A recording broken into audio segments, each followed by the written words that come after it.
தமிழ்நாடு சேர்ந்த மக்கள் அனைவருக்கும் தமிழ் வணக்கம். இன்றைக்கி நம்ம பேச போகிற டாபிக் பார்த்திங்கன்னா அட்வர்டைஸ்மெண்ட்னா வந்து நிறைய டைப்ஸ் ஆஃப் அட்வர்டைஸ்மெண்ட் இருக்கு இல்லையா. ஒன்றுலாம் எடுத்துக்கலாம், நம்ம டிவியில் பார்க்குறத எடுத்துக்கலாம், நம்ம இங்கே போஸ்டரில் பார்க்குறத எடுத்துக்கலாம், புக்கில் பார்க்குறத எடுத்துக்கலாம், நியூஸ் பேப்பரில் பார்க்குறத எடுத்துக்கலாம். நம்ம ஒரு புக்கை திறந்தது ஆஹா என்ன நடுப்பக்கத்தில் நிறைய அட்வர்டைஸ்மெண்ட் இருக்குது அப்படின்னு ஆர்வமாக பார்க்குறதுல கொண்டு நிறைய இடத்துல நம்ம அட்வர்டைஸ்மெண்ட் பார்க்கலாம். அது நம்மளை எப்படி ஈர்க்குது, நம்மளை கெடுக்குதா வளர்க்குதா, அந்த மாதிரி சில டாபிக்ஸ் தான் இந்த வீடியோவில் நம்ம பார்க்க போகிறோம். அட்வர்டைஸ்மெண்ட் அப்படின்னா என்னது? விளம்பரப்படுத்துறது வந்து எதுக்குன்னு சொன்னீங்கன்னா, முக்கியமான காரணம் வந்துட்டு நம்ம பொருள் இருக்குது, அது யாருக்கும் இருக்கிறது தெரியாது, அதை தெரிய வைக்கணுங்கிறதுக்காண்டி தான் விளம்பரப்படுத்துகிறாங்க. ஆனால் இப்போ அது எப்படி ஆகிப்போச்சுன்னா, பெரிய வியாபாரமே இந்த விளம்பரத்தில் தாங்க இருக்குது. என்னைக்காச்சும் ஒரு நாள் நீங்கள் யோசிச்சிருப்பீங்களா, நம்ம டிவியில் வந்துட்டு ஒரு பார்க்குறோம், நம்ம ஷோ பார்க்குறோம், அவனுக்கு என்னடா காசு கிடைக்க போகுதுன்ட்டு. ஆனால் அவன் சம்பாதிக்கிறது முழுக்க பார்த்தீங்கன்னா இந்த விளம்பரத்தில் தாங்க. நீங்கள் பாருங்கள், ஒரு ஷோ பார்க்குறீங்கன்னா அதை விரும்பி பார்க்குறீங்கப்பா, அந்த ஷோ வந்துட்டு ஓடிட்டே இருக்குது, நீங்கள் அடுத்த ஸ்டாண்டில் உடனே போயிடுறீங்க அது விளம்பரம் போடும்போது. அப்புறம் யோசிக்கலாம், நான் அடுத்த ஸ்டாண்டில் போயிட்டேன்ல, அப்புறம் எப்படிடா அவனுக்கு காசு கிடைக்கும் அப்படின்னு நீங்கள் என்கிட்ட கேட்கலாம். ஆனால் நீங்கள் சில ஒரு நல்ல ஷோ பிக் பாஸே பார்க்குறீங்கன்னு வச்சுக்கோங்க, ஐயோ ஜூலி அடுத்து என்ன பண்ணுவான்ற பயத்துலேயே என்ன பண்ணுவீங்க, நீங்கள் அடுத்த ஸ்டாண்டில் மாற்ற மாட்டீங்க, அந்த ஸ்டாண்ட்லேயே கூர்மையாக பார்த்துட்டு இருக்கீங்க இல்லையா.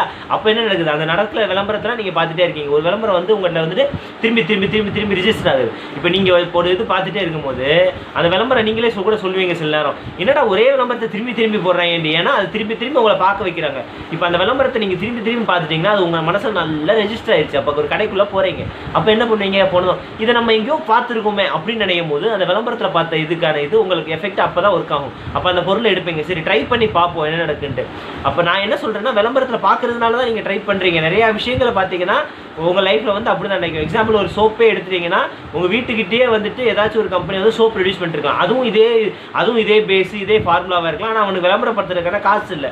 அதே பெரிய கம்பெனி டவ் இது பேர்ல் இதெல்லாம் எடுத்துட்டீங்கன்னா விளம்பரப்படுத்துறதுனால அந்த கம்பெனி இருக்குங்கிறது உங்களுக்கு தெரியுது, அந்த சோப்பை போய் வாங்குறீங்க.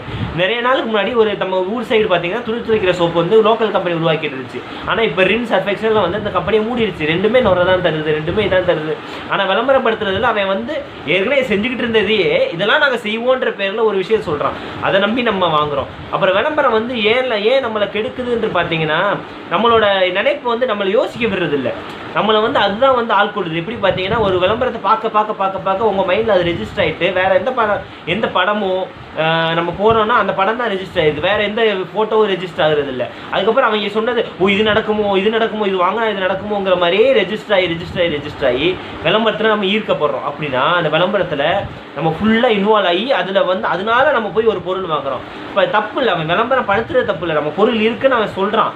ஆனால் அது வந்து டிவி எத்தனை தடவை நமக்கு போட்டு காமிக்கிறாங்கிறத பிரச்சனை. ஓயாமல் போட்டு ஒருத்தனோட நினைவை அழிச்சிட்டு அவரோட நினைவை பதிக்கிறது தான் இந்த விளம்பரம்ன்றது. இப்போ நீங்கள் ஒரு இடத்துக்கு போகிறீங்களா, ஒரு பொருளை ஒரு தடவை விளம்பரத்துக்காக வாங்கலாம், நல்லா இருக்கும் நல்லா இல்லையோ, நல்லா நமக்கு ஒரு வேலை நமக்கு தான் இந்த டேஸ்ட் பிடிக்கலையோ அப்படின்னு சொல்லிட்டு வாங்குற மாதிரி நிறைய பேர் இருக்காங்க. இந்த மாதிரி சுச்சுவேஷன்லாம் பார்த்தீங்கன்னா விளம்பரம் உங்களை எவ்வளோ ஈர்ப்படுத்துது இல்லை. இப்போ நான் என்ன சொல்ல வரேன்னு பார்த்தீங்கன்னா, விளம்பரம் பாருங்கள், சரி அந்த பொருள் இருக்குன்னு தெரிஞ்சுக்கிறீங்க இல்லையா, ஒரு கடைக்கு போகிறீங்கன்னா வாங்கி ட்ரை பண்ணுங்கள். அதுக்கப்புறம் லோக்கலில் என்ன ஐட்டம் இருக்குது, மேபி அதே இது வந்துட்டு கம்மி காசுக்கு நம்ம ஊரில் கிடைக்கலாம், இது எடுத்துக்கலாம், அதை வாங்கலாம். இப்போ விளம்பரத்தில் பார்த்து ஒரு பொருள் வாங்கினீங்கன்னா விளம்பரத்துக்கு ஒரு காசு செலவு பண்ணியிருப்பான் இல்லையா, அதையுமே உங்கள்கிட்ட இருந்தானே வாங்க பார்ப்பான். அப்போ வந்து அதுக்கான காசும் கூட தான் செய்யும் ஓவரால் இதுட்டு. அக்கௌண்ட்ஸ் ஃபைனான்ஸ் படிச்சிங்கன்னா உங்களுக்கு புரியும். இது வந்து ஆடுங்கிறது வந்து அதில் ஒரு சப்ஜெக்டே இருக்குது. எப்படின்னா, நீங்கள் ஆடில் எவ்வளோ அமௌண்ட் இன்வெஸ்ட் பண்ணுறீங்களோ அதை எப்படி ப்ராடக்ட்டில் வந்து இம்ப்ளிமெண்ட் பண்ணுறதுன்னு ஒரு இது இருக்குது. ஸோ அதை வச்சு அவங்களோட காசு இன்க்ரீஸ் ஆகுது. அதே லோக்கலில் அதே குவாலிட்டியில் அதே இது கொடுக்கக்கூடிய ஆள் காசு கம்மியாக கொடுப்பேன், ஏன்னா அவன் விளம்பரம் கொடுக்கலன்னா அந்த இதுக்கான இது வந்து அவனுக்குள்ளே வராது. இந்த மாதிரி நிறைய விஷயம் இருக்குது. நான் இது ஆக்சுவலாக ஆடு ஏன் பேசணும்னு நினச்சேன்னா, இப்போ நிறைய லோக்கல் ப்ராடக்ட்ஸ் வந்து ஆடுனால அழிஞ்சு போச்சு. பக்கத்துலேயே ஒரு அம்மா வந்து முறுக்கு போட்டு விற்றுக்கிட்டு இருந்தாங்கன்னா அவங்களோட இது வந்துட்டு அழிஞ்சே போச்சு. ஏன்னா வந்து வெளியில் நம்ம இப்போ ஒரு பெரிய கடைக்கு போகிறோன்னா அவன் ஒரு முறுக்கு விளம்பரம் வச்சுருக்கான், அவன் ஒரு சிப்ஸ் விளம்பரம் வச்சுருக்கான், அதுதான் வந்துட்டு நம்ம வாங்குகிறோம். அதான் இது வந்துட்டு அந்த அம்மா போடுறது தான் நல்ல எண்ணெயில் போடுது. டெய்லி ஒரு எண்ணெயை மாற்றுதான் இருக்கட்டும், அந்த முறுக்கோட ருசியாக இருக்கட்டும், அந்த மிச்சரோட ருசியாக இருக்கட்டும், எல்லாத்தையும் நம்ம மறந்துட்டோங்கிறத சொல்லணும். இப்போ நம்ம ஒரு இதில் போய் அவனை நம்பியே வாழக்கூடாது. ஒரு லோக்கல் வியாபாரிகளுக்கான வளர்ச்சிங்கிறது வந்துட்டு ஒரு நாட்டோட வளர்ச்சியாக தான் பார்க்கணும். நம்ம எப்பயுமே பெரிய ஆளுங்க வளர்ந்தாங்கன்னா அவங்க தான் வளர்ந்துட்டே போகிறாங்க. இதே லோக்கலில் இருக்க மக்கள் வளரும் போது என்ன ஆகுதுன்னா நாடு சேர்ந்து வளருது. நாட்டோட வளர்ச்சி தான் நமக்கு முக்கியமே தவிர ஒரு தனி மனித வளர்ச்சி வந்துட்டு நாட்டை எந்த அளவுக்கு உயர்த்தி. இப்போ அம்பானி ஒருத்தர் மட்டும் பணக்காரராக இருக்கிறதுனால நாடு பெரிய நாடுன்னு சொல்ல முடியாது இல்லையா? அம்பானி தான் உலகத்திலே பெரிய பணக்காரர். ஏன் நம்ம இந்தியாவை டெவலப்டு கண்ட்ரின்னு சொல்லக்கூடாது? ஏன்னா ஓவரால் ஆவரேஜாக இன்கம் பார்க்கணும், ஆவரேஜாக இது இருக்குது. அப்போ ஒரே ஒரு கம்பெனியை மட்டும் பார்த்து நம்ம வளர்க்கக்கூடாது.